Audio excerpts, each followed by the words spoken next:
Salut à tous, très content de te retrouver aujourd'hui sur ma chaîne pour une nouvelle vidéo sur Bitcoin et la macroéconomie. Le grand Jérôme Powell a rendu son verdict, on n'aura pas de baisse des taux, une inflation toujours persistante, un chômage qui augmente un petit peu, donc c'est des risques qui sont récessionnels, d'accord?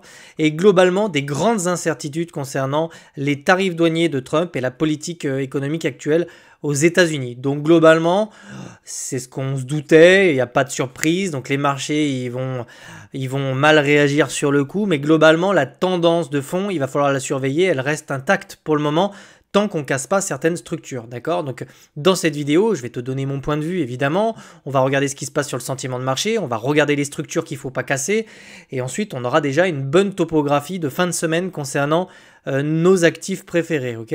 Donc on commence tout de suite par Bitcoin, donc là tu vois, il y a un petit peu de volatilité, on a eu l'annonce de Powell, ça change pas grand-chose, tu vois ce que je veux dire? On n'a pas eu un mouvement cataclysmique, c'est un petit peu pareil sur les indices, très souvent quand il y a des non-lieux comme ça, bah, on va avoir une mèche qui va baisser un petit peu comme ça parce qu'on a des incertitudes et puis derrière ça peut être avalé, d'accord? Donc maintenant, tant que les structures en daily tiennent, il n'y a pas de raison en fait de s'affoler. Bon, on a quand même des conflits qui concernent l'Inde et le Pakistan, à voir si c'est des conflits qui dégénèrent parce que là ça pourrait impacter en fait là aussi les marchés. Mais pour le moment, j'ai pas l'impression que c'est un impact si grand, d'accord? Mais on garde quand même ça sous le coude, on sait jamais. Les objectifs sont toujours les mêmes pour moi, d'accord? On a le haut de cette bougie en fait qui se situe précisément autour des 99 470 $, d'accord? Donc c'est toujours un objectif pour moi qu'on est capable d'atteindre dans les prochains jours, d'accord? Un deuxième objectif qui serait très haussier, c'est de revenir chercher en fait les 109 611 $, hein, donc ça dépend des exchanges, mais globalement les 110 000 $, d'accord? Donc c'est deux objectifs, donc celui-là a de grandes chances de se produire, de se déclencher, d'accord? Celui-là, un petit peu moins, mais c'est toujours une zone d'intérêt majeure sur Bitcoin. En ce qui concerne ici le momentum, alors qu'est-ce qui se passe? Donc c'est quoi le momentum? C'est un petit peu la force qu'on a sur le marché et nos indicateurs. Ici, ça c'est un indicateur de tendance, donc c'est un indicateur de tendance qui me montre qu'ici on commence à baisser, donc on perd le momentum sur ces niveaux-là, ce qui est plutôt logique puisqu'on s'approche en fait de gros niveaux de support. N'oublie pas qu'ici, en fait, les niveaux qu'on a cassés à l'époque, c'est ce qu'on appelle des niveaux qui sont psychologiques, d'accord? C'est pas des niveaux qu'on est censé repasser comme ça en claquant des doigts, d'accord? C'est normal en fait de trouver du volume vendeur sur ces niveaux-là, et donc ça se retrouve forcément ici sur nos indicateurs, mais pas expérience. Très souvent, ce qu'on fait, c'est que même si notre indicateur descend ici, ce qui va m'intéresser, moi ici, ça va être ce qu'on va retrouver en fait dans le territoire ennemi, là, si je puis dire, territoire négatif sur MACD, c'est venir chercher en fait cette double divergence directive. D'accord? Donc l'idée, c'est vraiment de commencer à imprimer une divergence ici et de venir en chercher. Alors on peut très bien revenir chercher les niveaux qui sont là, hein, je ne connais pas les structures, mais vraiment l'idée c'est d'aller chercher la divergence sur des niveaux qui seraient plus élevés. Ça, ouais, ça pourrait me permettre d'avoir une vraie structure et une vraie porte de sortie en fait sur Bitcoin. Pour le moment, c'est absolument pas le cas. On n'a pas de structure baissière, on n'a pas de structure qui nous invite à des cassures, etc., bien qu'on les surveille. Pour le moment, moi je suis plutôt dans ce type de scénario avec une double divergence. Un petit peu comme ici, on avait le marché qui était vraiment très très fort, on le voit ici, il monte, il monte, il monte. Derrière, on revisite des territoires négatifs, on vient chercher la double divergence et c'est ici précisément qu'on a une grosse correction et on revient chercher la base, d'accord? Donc pour le moment, ça, ces niveaux-là, on reviendra les chercher, les 91 000, c'est clair qu'on reviendra les chercher, mais je m'attends quand même à un dernier push en fait au-dessus des 99 000 $ pour ça. Voilà. Donc pour te montrer et pour qu'on descende encore dans le détail, on va descendre en 4 heures. Et comme ça, je vais vraiment te montrer ce qui se passe ici. Donc globalement, on voit clairement qu'on est sur des plateaux. Donc les plateaux, c'est quoi? Eh bien, dans des marchés haussiers, on passe d'un plateau à un autre. Donc c'est des tendances qui sont haussières, avec, si tu veux, des creux et des sommets ascendants. D'accord? Donc on est toujours dans ce type de scénario. Là, on a un premier plateau avec une contraction, on le voit dans le petit triangle. Hop, on casse, on vient chercher une nouvelle zone de construction en vue d'aller chercher un nouveau plateau haussier. D'accord? Bah, pour le moment, si tu regardes ce qui s'est passé, on ravale la bougie du FOMC, donc on s'en fout un peu en fait en réalité. Et puis 2, on est toujours sur des structures qui sont haussières. Donc là, pour le moment, cette structure-là qu'on a, elle tient toujours en fait, d'accord? Donc on est toujours en train d'essayer d'évoluer entre ces deux bornes. Donc, littéralement, ce qui se passe en bas de cette borne-là s'achète, d'accord?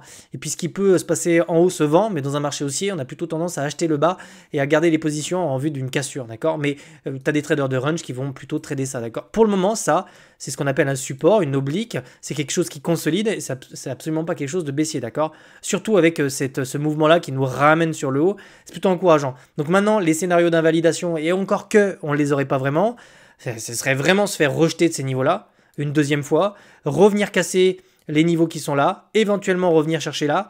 Même en faisant ça, on serait toujours dans un scénario haussier, ok, en vue d'aller chercher en fait un nouveau creux plus haut, d'accord, en vue d'aller rechercher le haut du range. Donc même si on a ça, c'est pour moi pas une structure baissière, ok, d'accord. Il faut bien comprendre que c'est courant d'avoir des zones de rebond, ce genre de choses.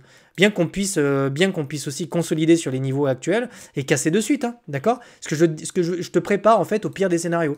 Pire des scénarios, c'est on revient chercher la mèche là, on a un rebond derrière, on peut revenir chercher le haut, d'accord. Le scénario vraiment bearish, c'est on vient là-dessous, on n'arrive pas à réintégrer la zone psychologique qui se situe là, on se fait rejeter, on descend plus bas. Ça, c'est vraiment moche, d'accord? Donc, tu connais les scénarios d'invalidation, etc. Donc, je vais vraiment me concentrer. Alors, c'est sûr que si on revient là, il y a vraiment un long à prendre. Mais moi, je me concentre vraiment sur ce qui se passe là. Pour moi, on a encore du momentum. On n'a pas cassé de structure.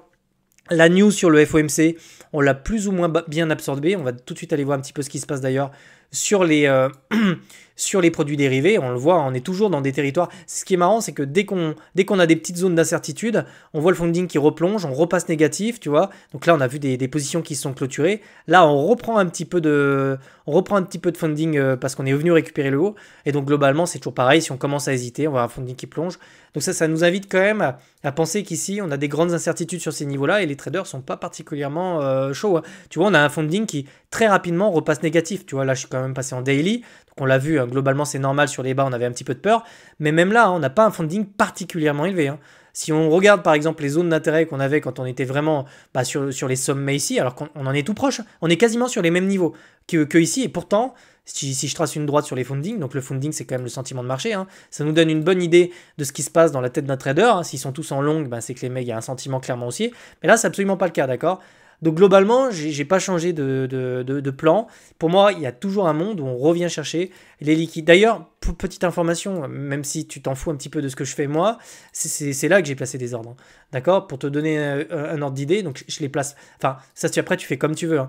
Mais moi, j'ai placé plein d'ordres en fait. Je sais que la mèche ici, c'est probablement un pic de liquidité. En fait, j'ai mis plein de petits ordres en fait qui se situent là, globalement en dessous et en dessous de cette droite-là. Et ensuite, j'en ai mis d'autres en fait là-haut, au-dessus de. Enfin, en dessous et en dessus de cette bougie-là. Comme ça me permet de mitrailler et d'avoir plusieurs ordres de sortie sur ces niveaux-là. D'accord? Et puis j'en garde toujours un petit peu en spot parce que sur le long terme, c'est toujours bien d'avoir un petit peu de BTC. Mais globalement, vu qu'on a un climat un petit peu pourri sur la macro-éco, je préfère quand même me protéger, etc. Pareil sur Ether, mais ça fera peut-être l'occasion et l'objet d'une autre vidéo. Mais c'est pareil, j'ai des objectifs qui se situent nettement plus haut. C'est pour ça qu'ici, j'ai absolument pas déstacké. Je garde ça de côté. Mais ça, si ça t'intéresse, on peut voir ça dans le live de demain et on pourra faire un point, comme on le fait d'habitude, toutes les semaines sur la macroéconomie, sur Bitcoin, sur les indices, etc. D'accord? Donc n'oublie pas, demain, on a un live. Je le tweet, hein, je tweete les horaires, etc. Donc n'hésite pas à te connecter sur Twitter pour suivre mon compte. Et puis sinon, tu peux me rejoindre sur BitLearn. Donc il y a toujours aussi des lives privés sur le Discord. Je réponds à toutes vos questions à l'intérieur. Et puis tu peux te former aussi à l'analyse technique. Je te souhaite de passer une excellente journée. Puis je te retrouve demain. Ciao.